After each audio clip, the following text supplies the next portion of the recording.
Oromiyaanis akka jiraattu barbaanna.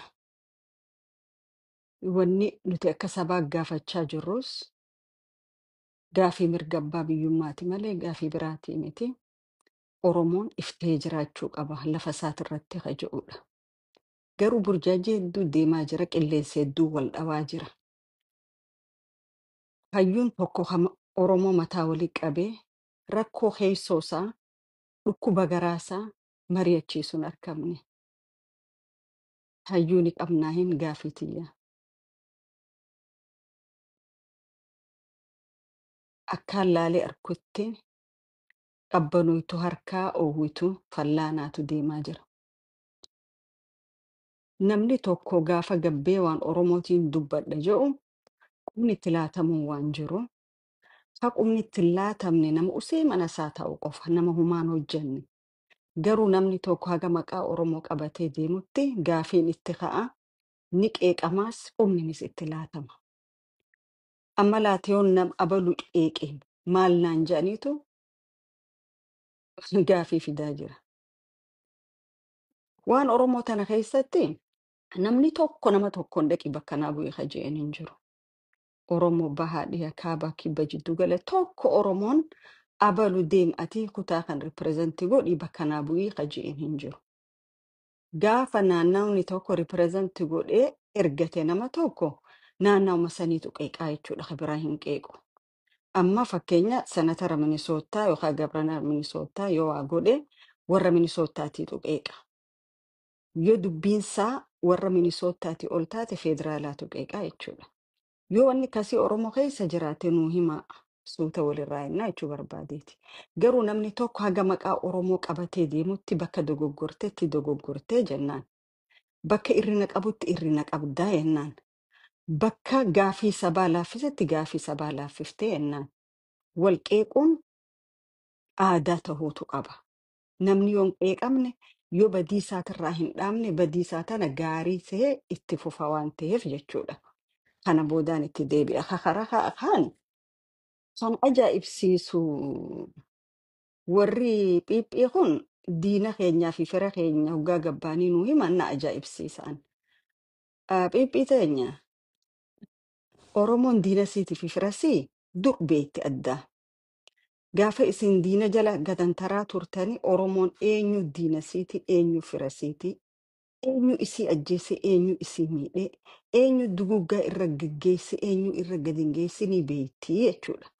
Arra gabbaatanii diinuu abalu diina Oromooti abalu diina Oromooti jettanii nuumuuf mooraala tokkoon qabdan. We know them.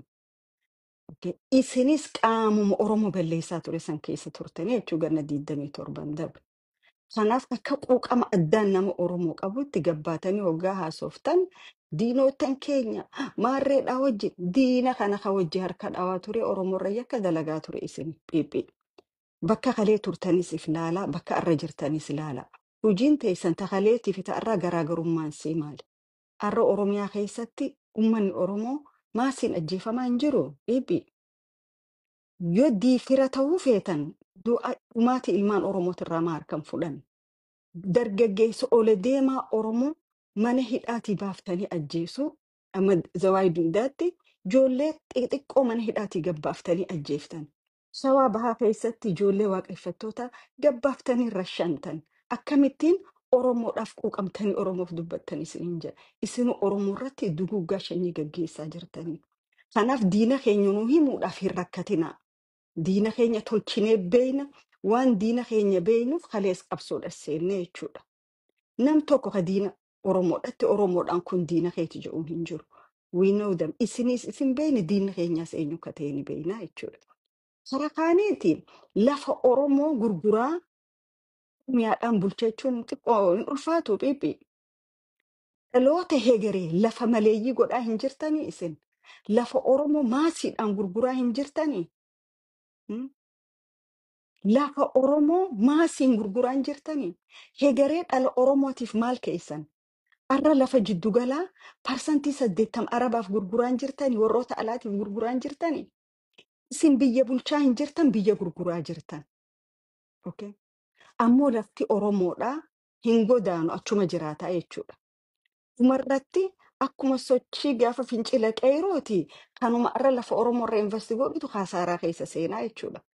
Kakara kaanii federaalizimii irra dhuftee fi Oromiyaa dhiiga Oromootiif fide. Dhiiga qeeroo 2018 dhoqqee keessaa isin fuutee daa'imman irra isin keesse fakkaattota akka isaaniitiitu Oromoo fi Oromiyaa fide jechuudha. Har'a Oromiyaa diiguudhaaf wanni isin hin goone ni jira. Dhagaan isin garagalchine ni jira.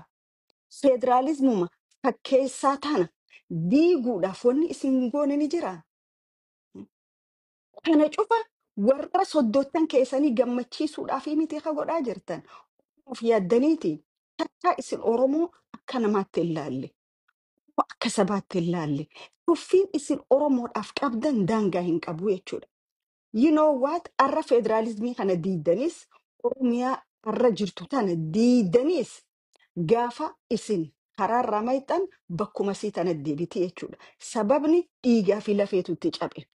Federalizimii amma gartee biliclicii xiqqoo akka dhiiga lukkuu fakkaattu tana fi jecha Oromiyaa jedhu kana goota kumaatamaatu irra kitimame. Ijoollee akka teessaniitii miti ta dhoqqee keessa taphattu kana fidde dhiiga goottan Oromootiitu fide jechuudha. Arrallee Oromoon ni jira. Oromoon ni riphise malee hin duune jechuudha. Oromiyaa diida yaa gaafa diide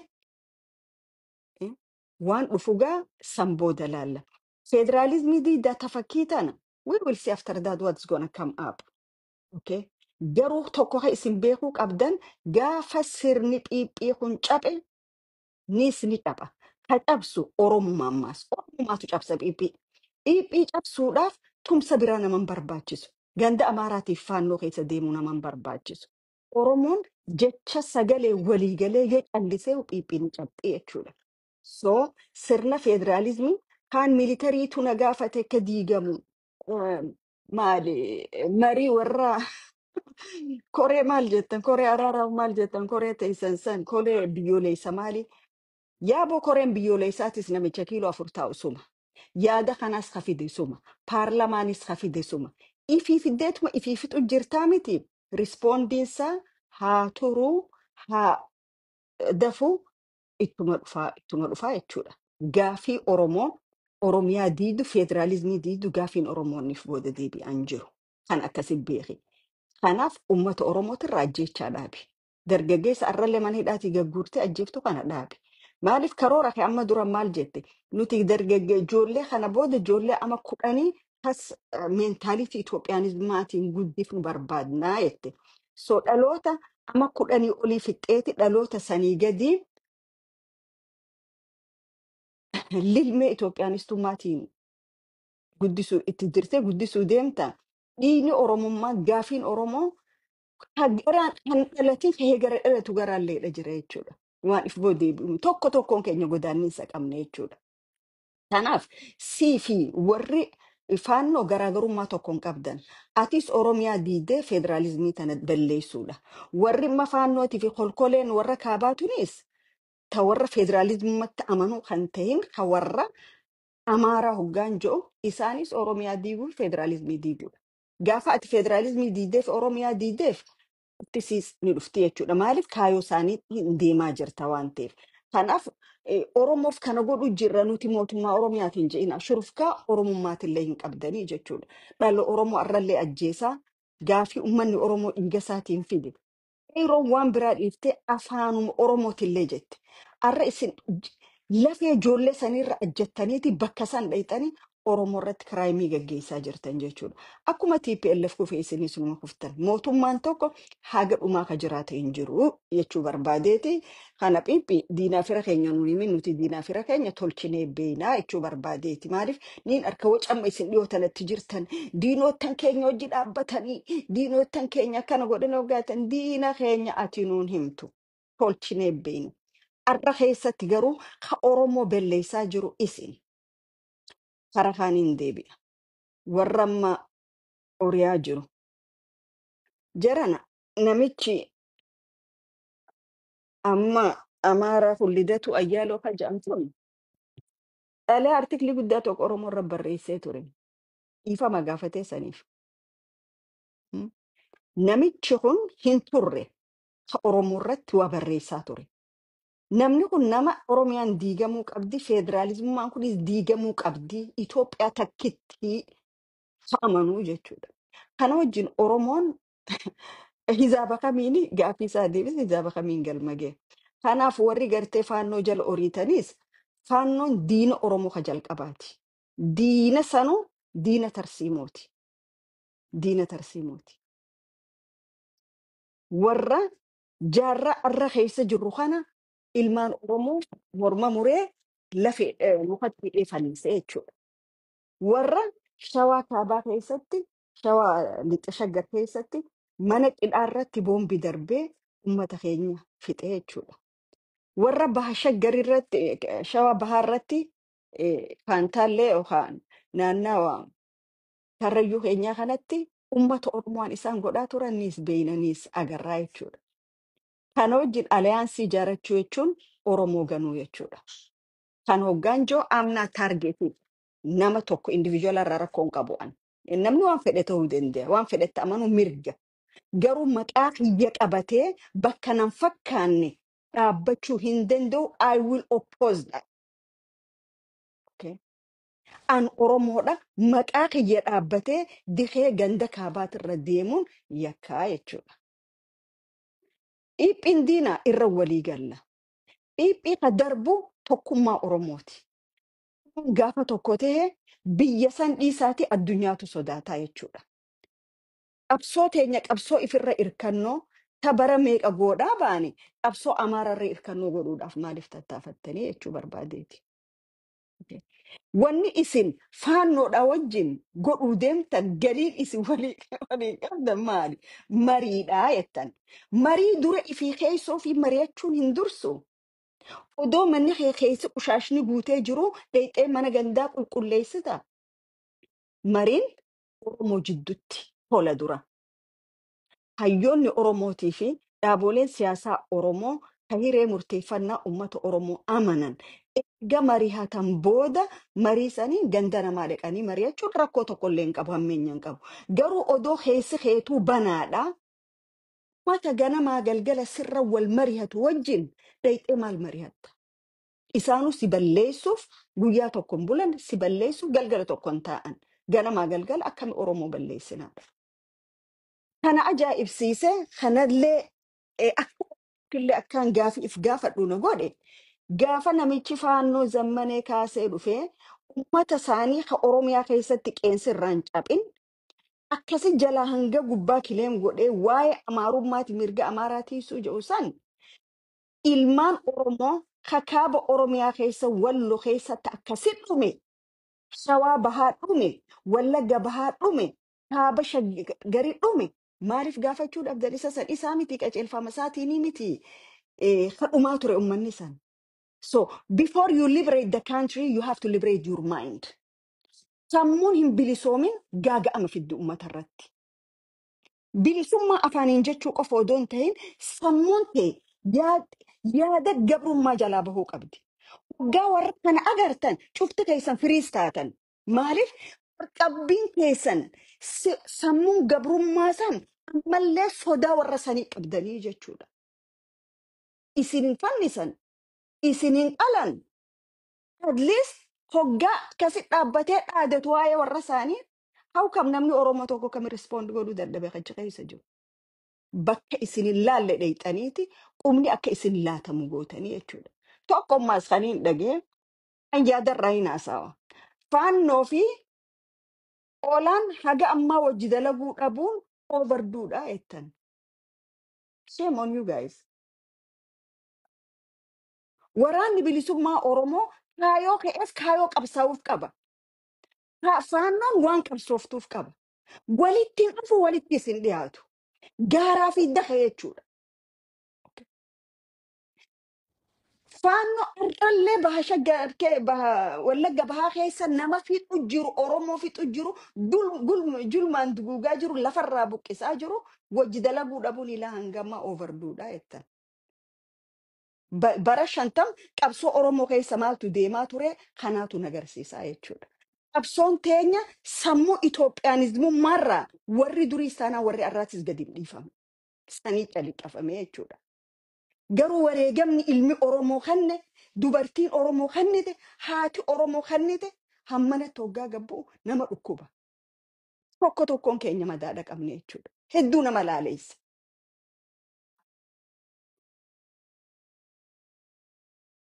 Warra jaarmee Oromootii hojii taa'ee haasa'uu hin dandeenye.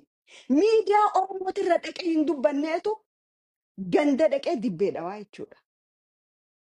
Alagaa hofla gurguddaa, aalii imimmaan gurguddaa itti Oromoon. Hayyuudha jechuun beekaadha jechuun ka dura keessoo isaan mari'atee eega keessoo isaan mari'atee waan isa duuba jiru beeke dhaqee alagaa wajji mari'atuudha jechuudha. Otoo duubni kee qullaa mata keetii wajjin mari'atin dhaqee ganda alagaa keessa haasa'uun hayyuudhaan siin ja'a moo beekaadhaan siin ja'a. Naaf hin galuu jechuudha. Namni yaada fedhetti amanuu danda'a. Itoophiyaa Mililikis jaarrachuu danda'a. Itoophiyaa Haayile Sillaaseetis jaarrachuu danda'a. Itoophiyaa Mallasis jaarrachuu danda'a. Ammoo maqaa Oromoo qabateetii miti. Oromoon gaafiif dandeessa qaba waan ta'eef. Amma warri faannoo fi Oromoo wajji dalaguu dhabuun ilaa haga amma overduu dheettan. Ganna 50 kana keessa wareegama ilmaan Oromoo qabsoo bilisummaa irra kennan if dura keessanii laaltanii.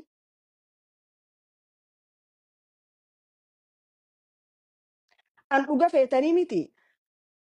Hogganoottan ABO warra dur warra gaafa dubbiin humna isaaniitii ol taatee mana galanii taa'an galata guddaa qabu. Galata guddaa qabu. Humna isaaniitii oli qabsootan itti dhiibuun achi tiisuu hin dandeenyu dhaloonni haariin haa fuudhuu jedhan keessa galan jechuudha. Garuu ka ammaa kun waa hedduudha nama agarsiisa. Namaas belbelcha. Hoggana akkam jalatti ilmaan Oromoo wareega kannaa turan. Hoggana afaaniin bilisummaa Oromiyaa jiru garuu sammuunsaa sireemni sammuusaa san gadi hin dhiifamin ka ammallee achi cufamee bantuu itti cufanii bantuu irraa darbanii jechuudha. Itoophiyaanummaarraa Itoophiyaanizmummaarraa sirna isa koloneeffate jala bahuu warra hin dandeenye jechuudha.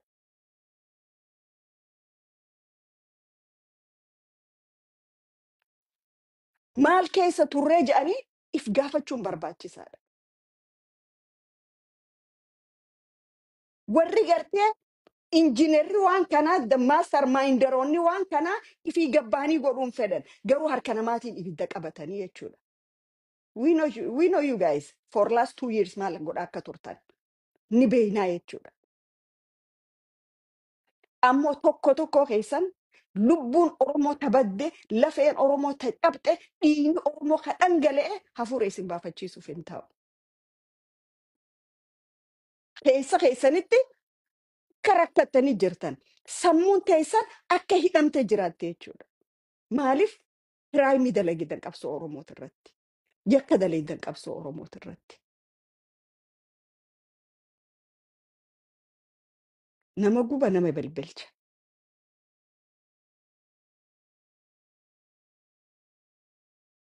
Ni usnoo enne usuu hin dandeenyu. Ni dubbannoo enne yoo yaada kanneen abaluu kiyya dubbattee jedhan. Jarana Oromoon akka Oromoo waa dhabe akka Oromoo harkata. Garuu waan tokko ka gadhiifnee jira. Akkanatti konfiyuushinii fi waca kana fidaa jiru kaayoo qabsoon itti jalqabderraa maynee jirra. Kaayoo bilisummaarraa maynee jirra. Kaayoo bilisummaa gannee jirra. Kanaafi konfiyuushiniin kunii fi waa waliin dha'uun kun mooraa qabsoo keessa dhufe. Haga Oromoon walitti dhufee maaltu karaarraa maqe maaltu bade rakkatam jirti maaltu dabe jee hanga wal gaafatutti namu akka dhuunfaasaaf fiige jechuudha.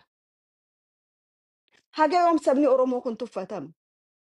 Haga yoom saba Oromoo kana undermine gootanii deemtan?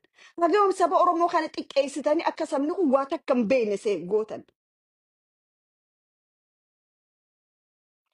Namni sirra jigu moo gaarri sirra jiguudhaa jedhanii wal gaafatan jedhan dur. Yoo ummanni narra jige wanni narraa kaasu hin jiru yoo gaarri narra jige ummataan narraa kaasaa jedhan. Gaafa ummanni Oromoo isinirra jigu waan jalaa isin kaasu laallaa jechuudha. Ummanni Oromoo qabsoo qeerroo keessatti lubbuu dila dhabe san ammallee ka boo'ee imimmaan fixatinii jira. Ka boo'icha taa'ee taaziyaa san sirnaan hin xumuratinii jira. Ka ammallee garaa keessa booyuu jira jechuudha. Sanirra fiddanii warra morma keenya qabee ularra raasuu fi hullu amaaraa ya Oromiyaan ya Amaaraan warra jedhu wajjin laal haga xurii qeensa jala wanni ati naaf iddoo hin jirtu jechuudha. Waa godhu feeta gattaa hayyoota Oromooti wajjin wal mari'adha. Waa godhu barbaaddani gattaa qabsaa'ota Oromooti wajjin mari'adha. Garuu ijji haadha Oromoo imimmaan haadha Oromoo ibidda ta'e isin balbalchuu ta'a jechuudha. Okay. Warri immoo uummata bilisoomsinaa walabummaa fi bilisummaa fi qabsooyinaa jettanii bara meeqafanni jettan maali bilisummaa fi walabummaadhaaf qabsooyinaa tanaaf qabsoo hidhannoo jirraa warri jettan dha wajjinu haasa'uu dadhabdanii raqa ganda namaatirraa maal gootan dikee ormaatirraa maal gootan facaaftanii bittinneessitanii duyda garaa gootan biyya alaa kanatti faannootu siifira ta'e.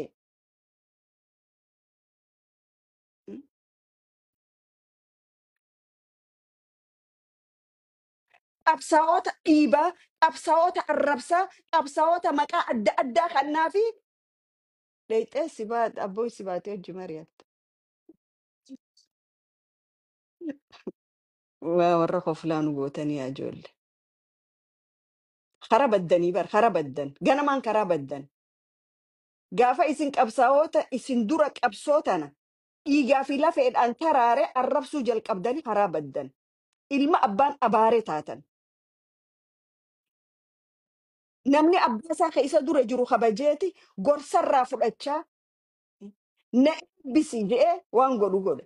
Isin garuu ganamaan gaafa gabbaatanii arraba keessan kiiloomeetirii meeqa deemuun qabsaa'ota kalee arrabsitanii karaa baddan. Gaafas GPS isin harkaa badee jechuudha. Eessa kadheexan akkanatti walumaan teenyee ilaallaa jechuudha. Kanumaa opiidiyoon firaa fi diina keenya gabbaatee nuu himtu. Shimeeni beeyna nuti firaa fi diina keenya ati nuun himtu arrayi nuti warra kaabaatis tolchinee beeyna gaafa isin warra kaabaa jala oriitanii isni beeyna. Nuti diina keenya Oromoon numa beeynaa diinni keenya karra shimallis gabbee nuu himuu miti. We know more than you. Atuu mooraa diinaa keessaa bahii siin jechaa turre. Arra gabbaate nuti diina Oromoo joolluma ta'eetii fi malee Oromoon ati himtuuf hin jiru san. Oromoon qaceelloo beeka diinaa fi firasaa. So dargaggoota Oromootirraa ajjechaa dhaabaa. Ijoollee mana hidhaatii gabbaaftanii rashattan dhaabaa. Federaalizimiin diineettanii halkanii guyyaa itti jirtan gatiidha kafaluu teessan. Oromiyaani diineettan arra isin diidanis boru ijaaramti. Sababni isaa gaafii Oromootiitu gaafii lafa keessa gaffa gooti.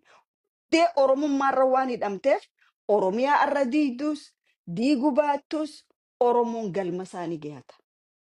Okay. Amaaruma gammachiisuuf federaalizimii fi Oromiyaa diiguudhaa miti kan isinitti jirtan.